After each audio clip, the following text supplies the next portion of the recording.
We have a brand new setup today. I actually have to look directly into Christian's eyes for this one. Whoa, so we'll see how that's weird. actually going to go. So there's a lot of weird, awkward sexual tension in this episode.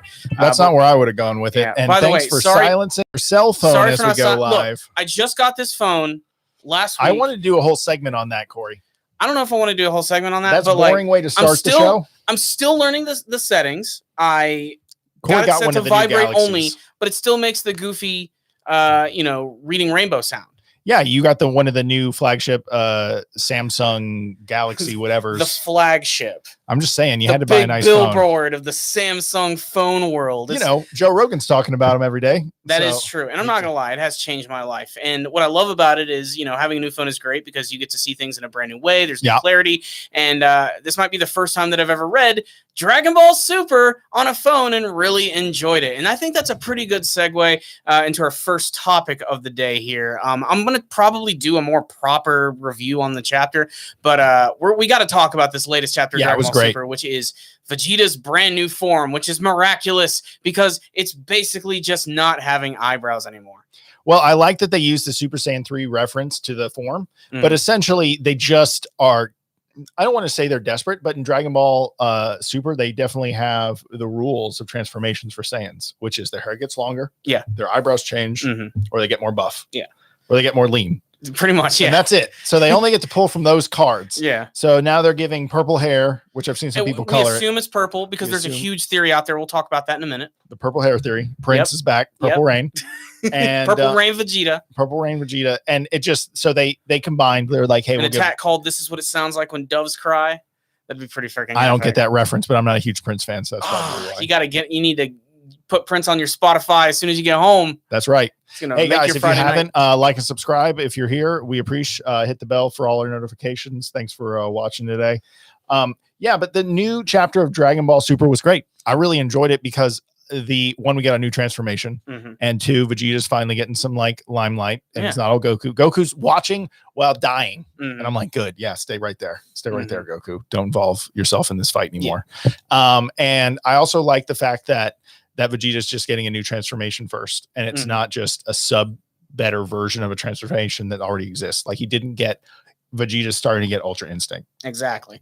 And it's what I love about it too is that, like you said, this is like the first time Vegeta's kind of like had his own personal I get this first kind of transformation. That being said, it is reminiscent of some classic things like Super Saiyan 3 missing the eyebrows and everything, but overall I really like it because this is a brand new god form that's just not like a slightly different shade of color. Like it really does physically change him by removing those eyebrows, which again I always thought was sort of a symbolism even in Super Saiyan 3 of like showing like they're getting more primal to their true Saiyan form. And that's kind of what the whole point of this transformation is he's sort of running purely on instinct itself, which of course is probably a reference to Ultra Instinct. That's what the gods use, but this is something else. This is something new and different. Just the way that they drew the aura around Vegeta, like, and I know that's a weird thing to say because characters always have giant lights exploding behind them in every panel of Dragon Ball, but this one has like a distinct shape to it, and it's kind of cool. The biggest theory that I've heard is that these basically doing what Top did from the Tournament of Power, a guy with a big old mustache. Yeah, mustache man. Basically, they're saying he's kind of doing the same thing. That's why most people are sort of releasing these colored images they made themselves of purple. And even I'm guilty of that in the thumbnail. I put a little bit of purple in there, but it is reminiscent of what happened to Top during that like moment where he went through that transformation and just started dominating. And I can picture a weird purplish sort of aura around Can Vegeta. You pull one up on the iPad of Vegeta's image? Yeah, let's see if I can find an image of demonetized that. Immediately. I'd rather not get demonetized, but you know what? Let's just scroll through like to the very end here. By the way, the good thing is if you want Dragon Ball Super, you can pretty much read it for free.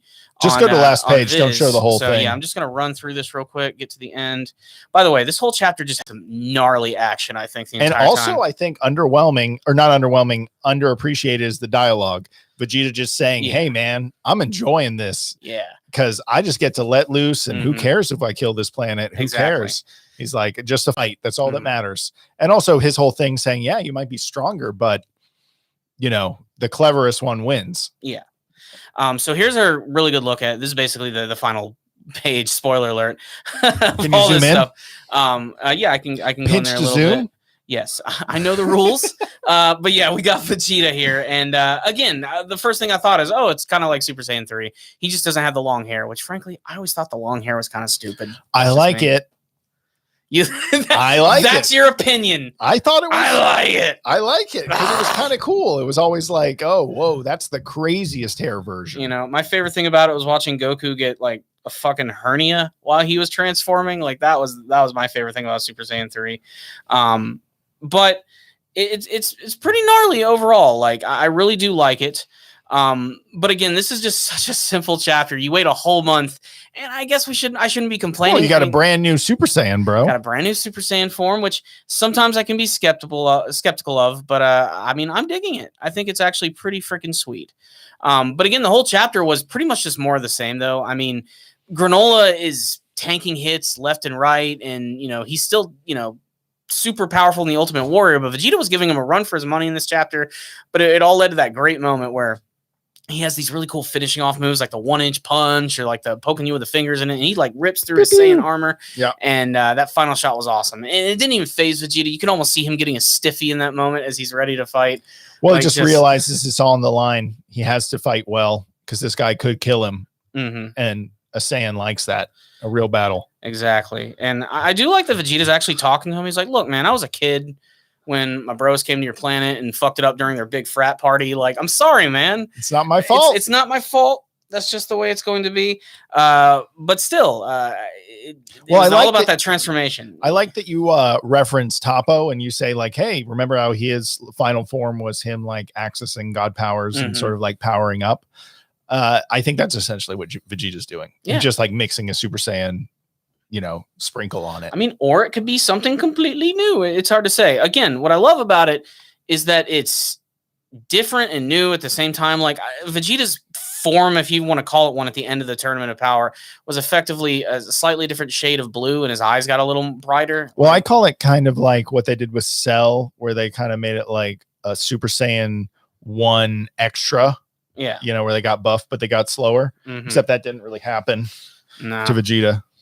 They call it Super Saiyan God Ascended. Is that the name of that? I think Akira Toriyama needs a new like form name. All he's got is hair, Corey. That's all they have. We can't take it from him. But I mean, I don't know.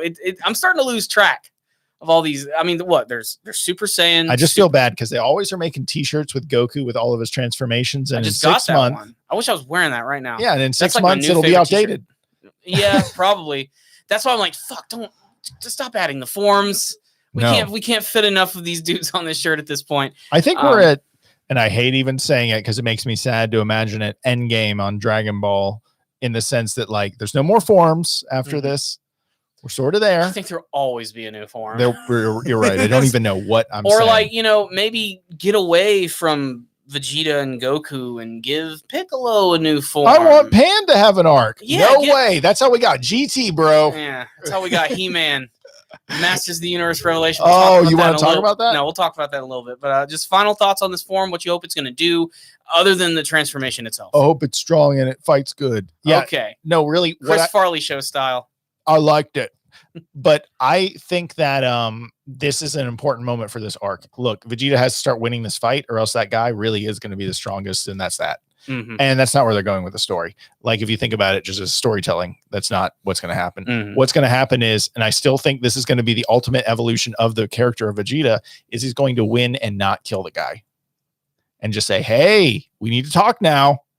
I won. They're really trying to bring up that old school, like, I'm going to murder everyone Vegeta thing. And then flip it again, because that's dead. That's really never coming back. They're going to subvert our expectations in a good way by showing us that not only has Vegeta gotten stronger, but mentally as well, he's not as fucking insane as he was that one time he blew up a stadium. He's not an idiot with power. He's actually a smart, calculating character. And again, it goes back to what I've been saying since the beginning of Dragon Ball Super. Vegeta has had the most character development of any character in Dragon Ball. You don't have to develop the other characters.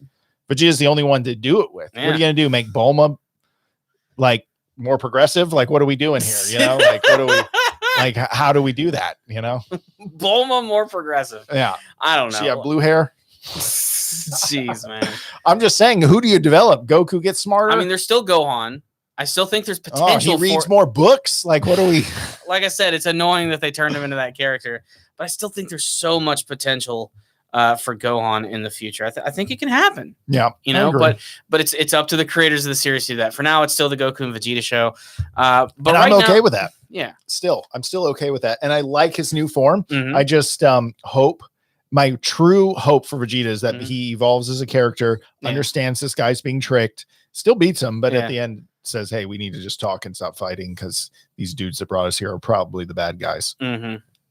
And that's how I want the arc to go. The good guys actually figure it out in time and just wreck the bad dudes. I mean, we have some other villains in this arc that are just like, you know, they're waiting before their chance to bat. I mean, they're like schemy guys. They're not like powerful dudes. I mean, there's something about the leader. Like, it's time to cool them off. Yeah. Oh, god dang.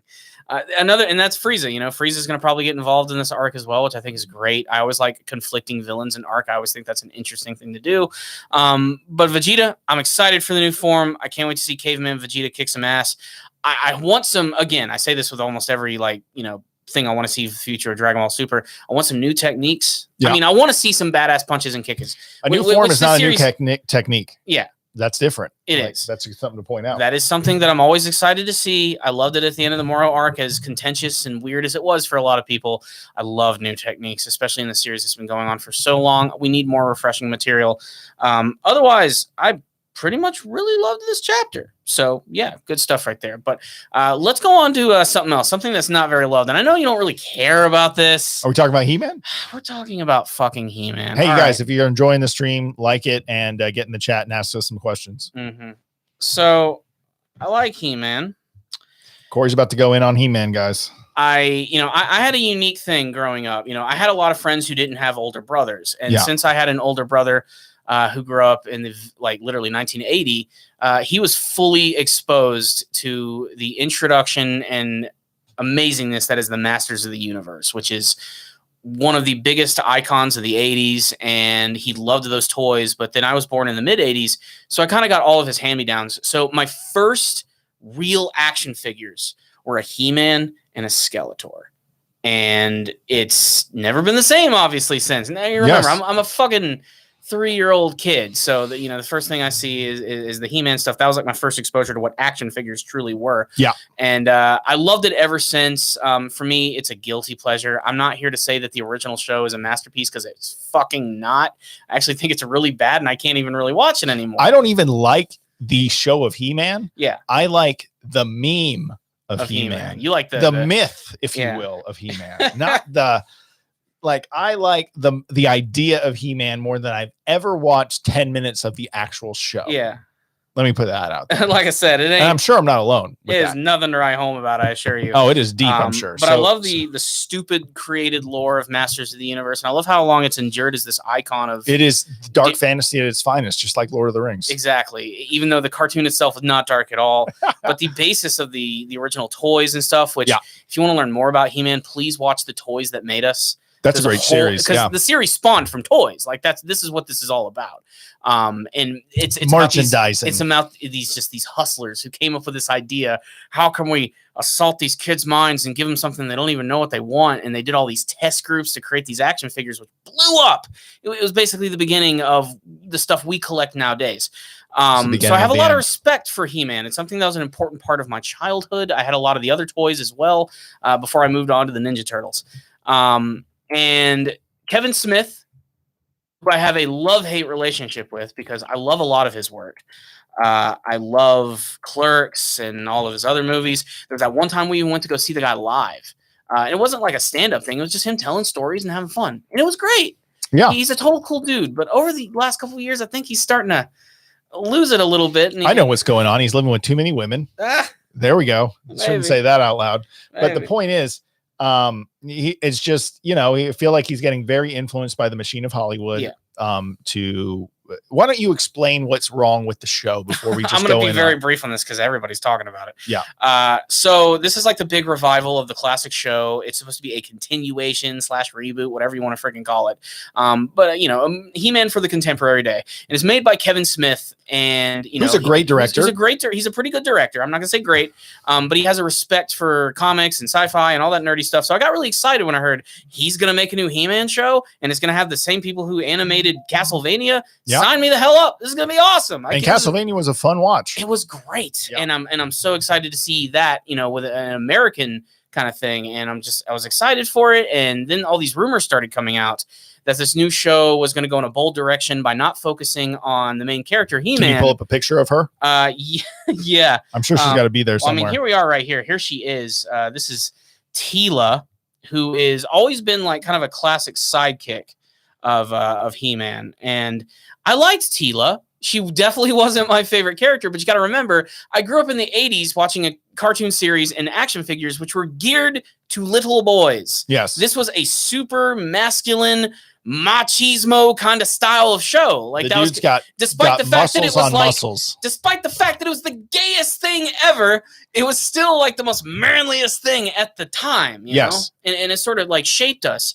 And they're just doing this different thing now where they're sidelining the character of He-Man and bringing in Teela as the main character. She's voiced by Sarah Michelle Gellar.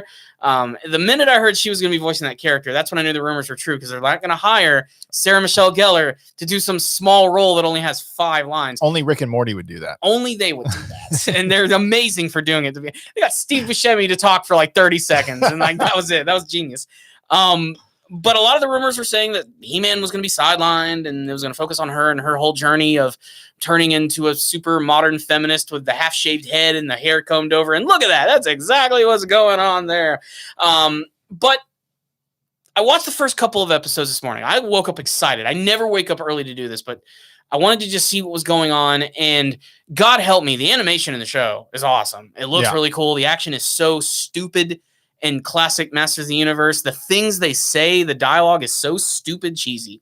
It's exactly what it needs to be. Mark Hamill as Skeletor is great. Sarah Michelle Gellar is good as Teela. I have no problem with her voicing the character. And I'm sure the animation is good. Oh, the animation's great. The fight scenes are so dumb and loud and great, and it still manages to have kind of that old school He-Man cartoon feel. Even with the updated art style, it still feels like He-Man. Exactly. Yeah, I agree. But by the end of the first episode, and I'm just going to go ahead and put up the massive spoiler here. So they just kill He-Man in the first episode. He-Man and Skeletor are gone. The two most important figures. Like I literally don't know anyone else in that show besides That's Skeletor. Why your perspective is unique. That's what I'm saying. If you got rid of He-Man and Skeletor, all I would think of is there that tiger left? Like Cringer. Or when transforms into Battle Cat? Battle Cat. If Battle Cat's not there, that's like the 3 characters I remember, and that's it. Yeah. I mean, you kind of, like I said, to the uninitiated, this shit's like, who are all these fucking weirdos? And I mean, that's Beastman. That's the new character, Andra. That's He-Man in the middle there. But that's Prince Adam before he goes through his Sailor Moon transformation, which is hilarious. And then that's, of course, Teela. And at the bottom end, that's a villain character. Her name, and again, the best thing about Master of the Universe is the names. They're so stupid because they're always like a pun. Her name is Evelyn. Evelyn. Evelyn. She's the evil character. Yeah, it's pretty obvious. So, and the Beastman, of course, who's funny. But anywho, they kill He-Man in the first episode. Skeletor's gone. And then it all ends with Teela like throwing a shit fit because the whole premise of the original show is kind of like the Superman angle where only a few people knew who He-Man was. Like, as this kid in the middle, that's like a secret identity. Yeah. Despite the fact it's literally just him who's jacked and, not wearing anything. But it's a secret identity. Exactly. People weren't smart back then. The costume, the disguise was way worse than the original. Here, it's actually a little more believable. But Teela never knew that Prince Adam was He-Man and vice versa. And when she finds this out and he dies, she's not upset and she's not sad, especially for He-Man's parents. She's pissed off because she was lied to for years. She throws a fucking temper tantrum and is just like, I'm out. I'm done. I'm going to go get a stupid Furiosa haircut and I'll see you in the next episode. And that's basically what happens. Yeah, I'm scared to talk about this on the internet now that you're bringing it all up. Oh, really? Yeah. I am not afraid to speak my mind on this. It's more so that I just feel bad like saying, oh, that's that's bad of her being self-centered, or that's such a weird like character trait. I'm saying it. She had a shitty attitude at the end of the episode. That's what I'm saying. It's weird thing to complain about. And let me go ahead and put a Band-Aid on my what was that? I said it's the new progressive female character is having a hissy fit. Pretty much, yeah. Now, let me go ahead and put a bandage on my newly to be swollen ass when everybody kicks it after my opinion. These guys don't care. The chat's very nice. It is, and I appreciate that. And I have a couple things I'm going to talk to you guys about. We have some really cool comments coming in. Are you looking at them?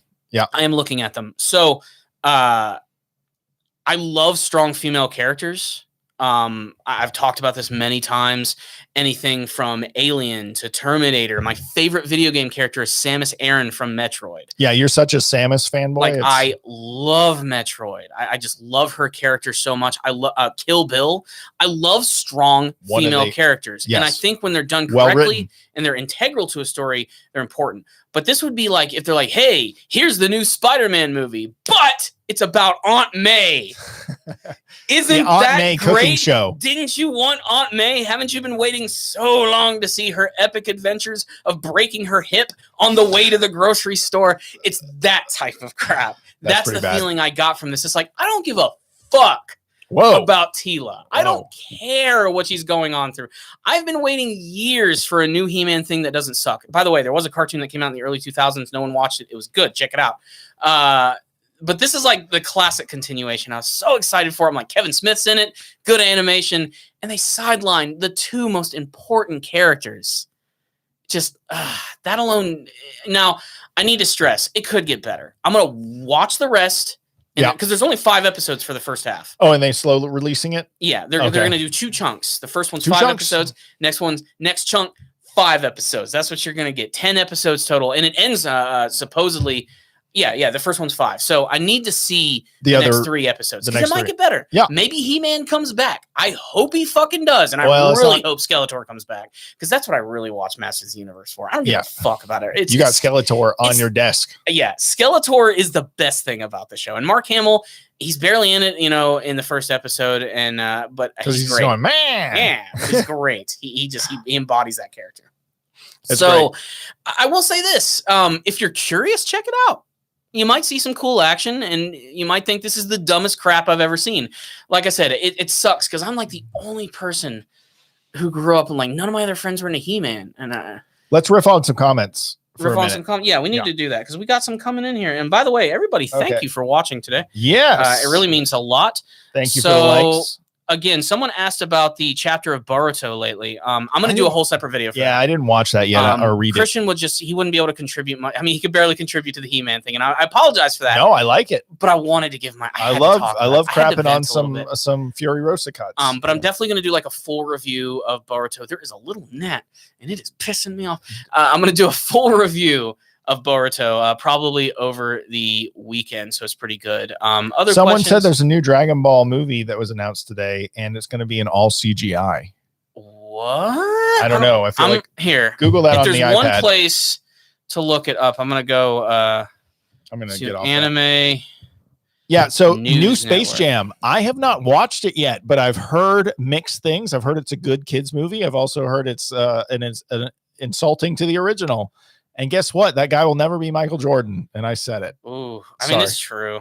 I mean, Michael Jordan is a good player, and everybody loves to hate him. But I mean, he was more of a cultural icon. Michael Jordan was not just a basketball player. Okay, there is something here. Okay, this is all right. This is big. Then tell me. Because I don't even know. This is breaking news. Breaking MTV news bullshit. New Dragon Ball Super anime film reviews. Dragon Ball Super superhero title. Teaser video and a new character. How are we late? There's always a new character in a movie. Always this. So we already have like images of these characters. What is this? The bug people. Dude. He looks like Hit wearing one of you remember those commercials in the 90s for the shark head goggles when you go swimming? Yes. Like they have a fin? Yes. That's that dude right there. This looks like a what's that? The superhero group series Sonin or what are those movies called? Like Power Rangers or this? The Super Sentai? A Super Sentai. It's a little Super Sentai-ish. Yeah. Piccolo's going to be evolved. So, zoom in. We got Q Kids. Yep. Pan, Krillin. Let's see if there's a video here. This is pretty freaking awesome. CGI. I'm excited for this. Okay. This is a whole panel, but it looks like they go right to whatever this teaser is. Go full screen. So is this going to be like the...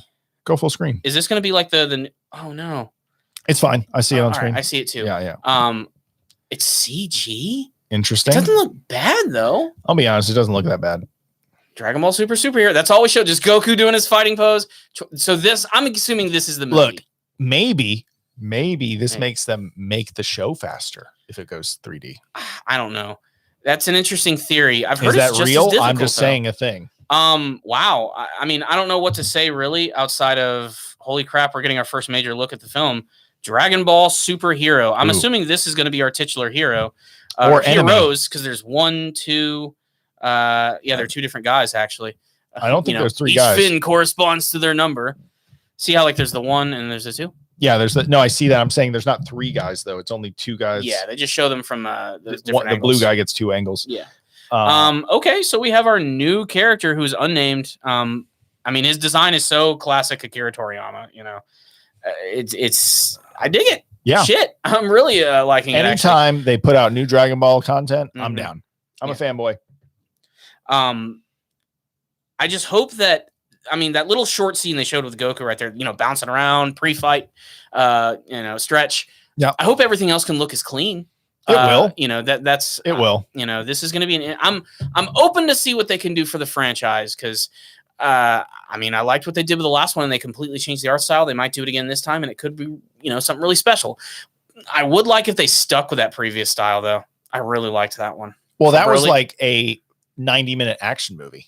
Mm-hmm. That last Dragon Ball movie, the Broly one. Well, yeah, like the last 45 minutes just never stopped. I know. It was like maybe there is too much of a good thing. I was like, wow, this is a long anime fight. Like the first hour is like all like just story stuff with a few minor action moments. You barely even see Goku and Vegeta for like the first half. It's all Broly centric because they need to establish the character. And I think they did a great job of that. But now we got a superhero character, and this is interesting. It's new, and my biggest fear was, they're just going to give us the Moro arc in a crappy movie form, and it might not be able to really.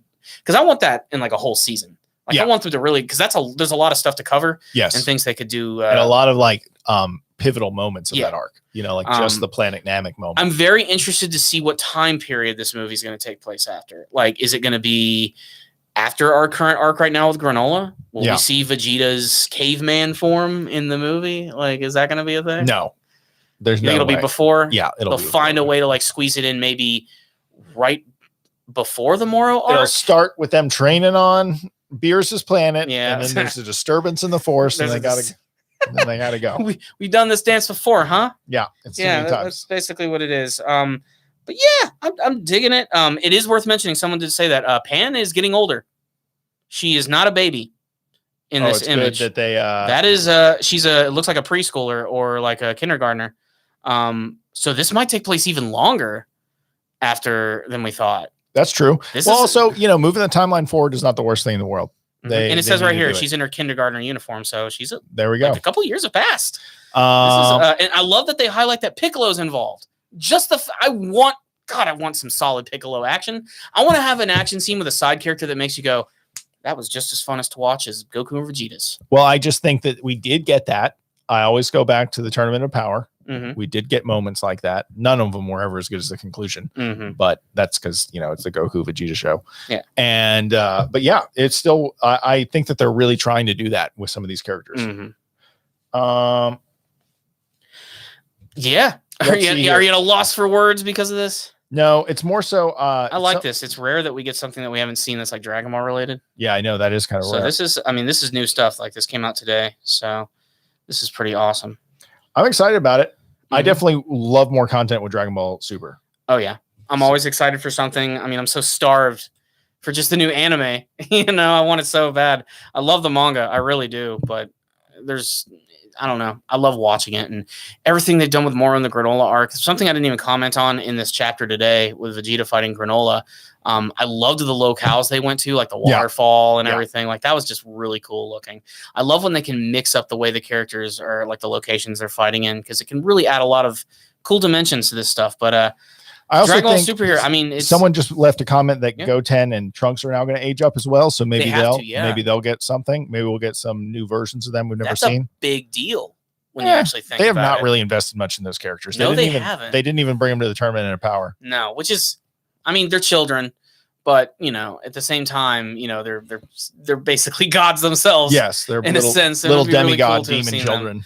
But again, like I said, the mines of the Dragon Ball world are just rich for, you know, mining, so to speak. Like, there's so many good characters you could use, and I'm glad that they highlighted Piccolo.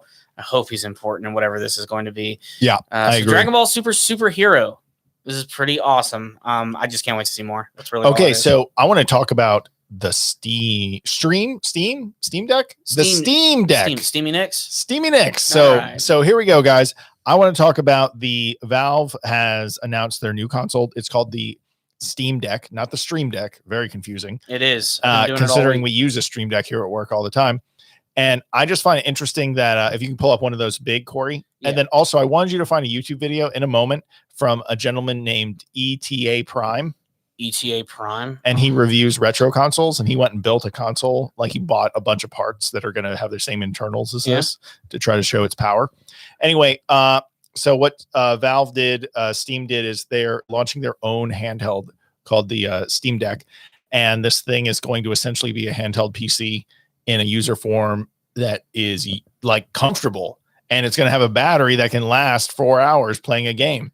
And I find that kind of interesting that we're now getting to the point where PCs are so powerful. Cell phones have probably driven this innovation. Yeah. Because like a cell phone processor is very powerful now. And the Switch has also pushed this thing to need to exist, because everyone was like waiting for the new Switch. They're like, oh my God, it's going to do 4K. It's going to be a beast. And then, you know, and it's gone. And nothing. And I've actually said on the podcast that I actually think that's a good idea for Nintendo, because it would split their ecosystem into, you know, like PlayStation 4 and then PlayStation Pro, you know, where one system's a little more powerful and games get developed for the more powerful system, and a less powerful system gets like the Cyberpunk treatment where it barely runs. And it's just like, I mean, you think Cyberpunk is going to run effectively on the Steam Deck? Yeah, 30 frames, not 60. Not 60. Yeah.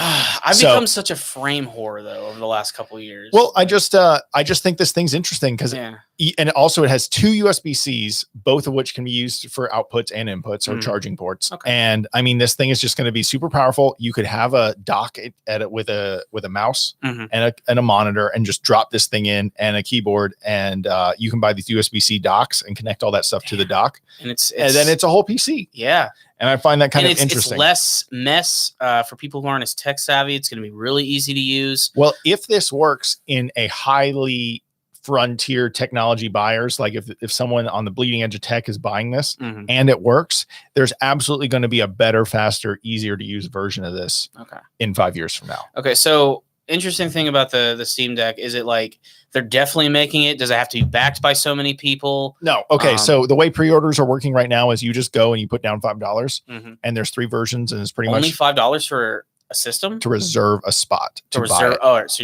you're paying to reserve to get your system. You're paying $5 towards your system to reserve your spot. Okay. So it goes towards it. Okay. Yeah. That's pretty cheap for like, and what this is, because you said it was like what, $399? $399 base price, and then it goes to $649 for the 512 gigabyte version. That's only $50 more than a Switch, and look at what this thing is going to be capable of. And when people open this thing up, and they start to mod it, like this is going to be. You don't need to. It is a PC. You can install Windows on it. You can delete everything. Wow, there is really no limitations on what you do with this. Okay. Thing. Still, that being said, I'm sure people are going to mod the hell out of it. And if you see, you get double touchpads. And double that's sticks. Those little squares under the sticks. Yeah, double touchpads, double sticks, a D-pad plus buttons. You get both shoulder buttons, and you get the behind the grip double buttons behind the grip. This is a weird thing to say. I've never been a fan when control sticks are parallel to each other. See, there's a big debate about that always. Yeah. I mean, it's not the end of the world for me. But I mean, it's never really. But you could use the touchpad. Exactly. You can use touchpad. I'm sure you can even wirelessly use another controller with it. There's so many options probably for this machine. The thing that a lot of people are, I don't want to say that this is the spike and nail in Nintendo's coffin. I don't think this is going to affect Switch at all. I just think it's going to be a different type of option for people. Well, look, the Switch is the easy to use hand to a child and it works. They're playing a game. This is for someone that wants a PC that's easy to move and better than a laptop. Yeah. And you don't need it to do work. You just want a gaming PC. Machine. Yeah, you want a gaming PC, maybe a communication device, because it has no cell signal. It's only Wi-Fi only. And I just find it to be an interesting option for a world that wants better connectivity. And it's like filling that little gap between a laptop and a Switch. Yeah. And once it gets good at that, anyway, can you go to the ETA Prime's YouTube channel? ETA Prime. Let's go check this guy out. So again, I'm just very excited by this device. I pre-ordered. It says my pre-order is coming in Q2 2022. Wow. Okay. Not for a while. I did not get on it. I bought it 2 days after it was announced. And so I will not be getting them in December. Mine is not this video right here. I'm assuming the. Oh yeah, I saw someone left a comment saying eBay is officially killing scalpers because people bought their $5 buy-in. Yeah, and then they're trying to sell it on eBay. And everyone's the scalper situation on everything is just getting horrible. So bad. It's so bad. Oh, I hate that. So I'm assuming the video you're looking for. Well, there's a couple of different ones. He's even saying Valve just destroyed the Switch, the Steam Deck. I think that's the blue one. The blue one, fourth one from the top. Second on the right. Yeah. All right. Let's see here. So this is ETA Prime, just a technology. Oh, how will it perform? Okay, so what I want you to do is skip to the last 1/3 once you get past the ads. Okay. And he has a few games running. Again, the Steam Deck is only a 720p screen. They're not trying to give you 4K resolution on this bad boy. It's the point is that's where they sacrifice. Again, on a small screen, it doesn't really matter. You can see, look at this thing. Playing it's Overwatch. playing Overwatch. Seems to be running just fine. And go full screen. And you'll have to look at it. Yeah. And I mean, he's getting, if you see his frame rate, he's getting, I think 90. I think he's getting 60 constant with Oblivion running right now. Pretty good. 60, no problem. Oblivion. I just find this like amazing. Like, what game do you want to play on this thing? Because he's going to play it. Yeah. So it's just kind of interesting if it'll play Oblivion that well. I mean, this is going to be the ultimate portable, and I hate to say this, emulation machine. What is that game? That's the Genshin Impact. Yep. Again, I haven't played it yet. It's getting a solid. I think it's just, 60, play as 60 hot anime chicks who kill monsters in Breath of the Zelda Wild world. Yeah. It's free to play. Is it? I'm not going to lie. I kind of want to try it, but I'm afraid to go down that rabbit hole. It is interesting. I just like that they're picking games that people know. Yeah. And they're playing. And yes, it's 720, but again, the power draw is less. Look, Witcher 3 is playing just fine. Even the Switch when it's in portable mode mostly just runs in 720p. No, it only can because the screen is 720. Wow. So what I'm saying is this. I think did the OLED go to 1080? Nope, it's just an OLED 720 because their graphics card not much of a new model. Can't push that many graphics out without destroying the frame rate. I mean, Witcher's running pretty smooth there. Here we go. We got Doom Eternal running at running really good. 85 frames. Yeah. That's pretty good. 85 frames. Like that's pretty solid. And Doom is a game where you definitely want to have going on. Yeah, you want a good frame rate while you're playing some Doom. Yeah. I wish the screen was bigger than a Switch's. But here's the thing: if you gave it a bigger screen, you could tell 720 was a problem. Yeah. So saying you'll it's start to see a lot of those imperfections. Pixelation, will start happening. So again, this to me is the beginning of the portable option of PC gaming. Yeah. Because cell phones. Cyber right here. Yeah, here's Cyberpunk. And it's running at 30. And it's running pretty freaking good. This is running at 54 frames. Later, he locks it because you can lock frames, and he locks it at 30, and it runs great. Okay. But I mean, there it is. Cyberpunk running on the what the hardware. This is a matching hardware system he built. And he said you should expect this kind of performance out of it. Okay. So if the controls are great, if the system feels good in your hands, and the dock options are cool.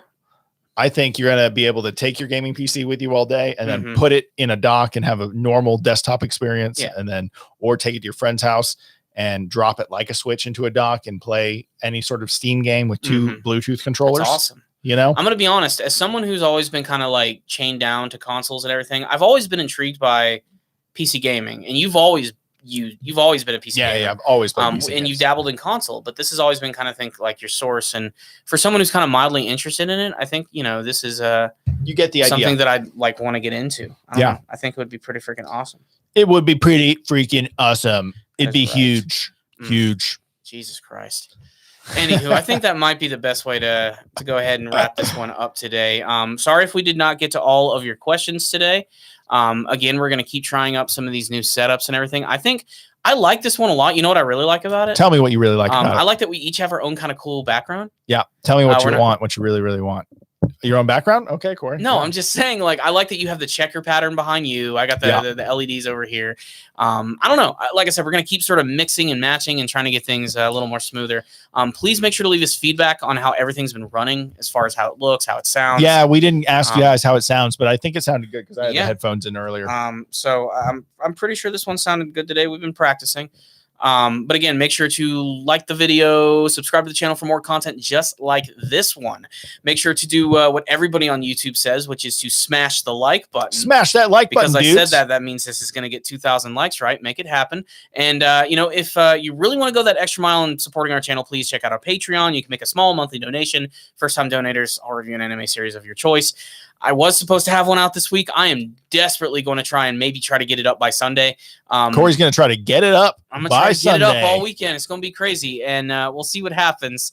But that's basically it, guys. Like I said, just leave us your comments and things you want us to talk about in the next cast. Christian, you want to leave us with anything? Yeah. Thanks everyone for watching. I appreciate your viewership. Corey and I both work somewhat hard at this, so we appreciate that you that you watch. Please smash the like button and subscribe to the channel. We really appreciate it. And Corey, anything you want to say before we leave the world? No, just everybody have a great, safe weekend. Enjoy yourselves, and we'll see you next time. Bye.